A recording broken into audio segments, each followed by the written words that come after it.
Technology ఎంత కొత్త పుంతలు తొక్కుతున్నా మనుషుల్లో మూఢనమ్మకాలు మాత్రం పూర్తిగా పోవడం లేదు. అయితే ఈ మంత్రాలు తంత్రాలు నమ్మేవారు ఎప్పుడూ ఏదో ఒక రూపంలో ఎవరో ఒకరి చేతిలో మోసపోతారు అనేందుకు తాజాగా సికింద్రాబాద్లో జరిగిన ఓ ఘరానా మోసమే నిదర్శనం. ఇంతకీ ఏం జరిగిందో ఇప్పుడు చూద్దాం. మీ ఇంట్లో ఎడతెగని సమస్యలున్నాయా? మీ ఇంట్లో ఎవరైనా దీర్ఘకాలిక వ్యాధులతో బాధపడుతున్నారా? మీరు ఆర్థిక సమస్యలతో సతమతమవుతున్నారా? అయితే మీకు మా గురువుగారు ఖచ్చితంగా ఉచితంగా తగిన పరిహారం చేస్తారు. మీకు నమ్మకం కలిగిన తరువాతే గురుదక్షిణ మీకు తోచినది ఇవ్వచ్చు అని సోషల్ మీడియాలో ఓ ప్రకటన చూసింది న్యూ బోయిన్పల్లికి చెందిన జయనందిని.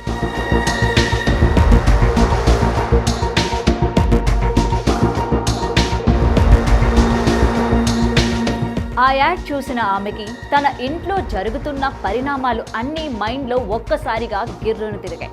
ఆ సమస్యలు అన్నీ తనని పట్టి పీడిస్తున్నాయని, ఎలాగూ ఫ్రీనే కదా అని సదరు నెంబర్కు సంప్రదించింది. ముందుగా తన తల్లి జయ ఆరోగ్యం బాగోలేదని, నయం కావాలంటే ఏం చేయాలని అడిగింది. అప్పుడు రంగంలోకి దిగారు నలుగురు సభ్యుల బృందం.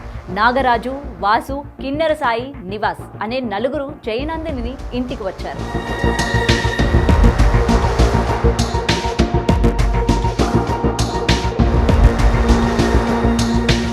ఓ గంట పాటు ఇల్లంతా కలయి తిరిగారు.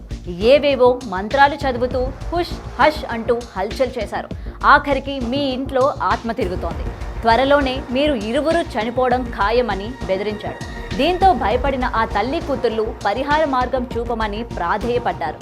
అందరూ భారీ ఖర్చు అవుతుందంటే సరే అన్నారు. అలా ఆగస్టు 17 నుంచి పలు దఫాలుగా 30 లక్షలు కాజేశారు. ఎన్ని రోజులు అవుతున్నా తన తల్లికి రోగం నయం కాకపోవడం, పదే పదే డబ్బులు అడుగుతుండడంతో అనుమానం వచ్చిన జయనందిని ఆలస్యంగా పోలీసులకు ఫిర్యాదు చేసింది. మోసాన్ని గుర్తించిన గాంధీనగర్ పోలీసులు ఇటువంటి ప్లానే అప్లై చేసి నలుగురు నిందితులను రప్పించారు.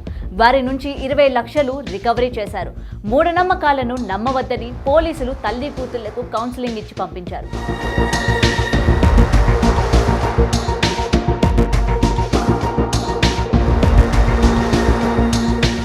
అయితే ఇటువంటి మూఢనమ్మకాల్ని మీరు కూడా నమ్మకుండా ఉండండి. సో ఈ వీడియో పైన మీ కమెంట్స్ ఏంటనేది కూడా తెలియజేయండి. For more videos like this, subscribe Big TV channel.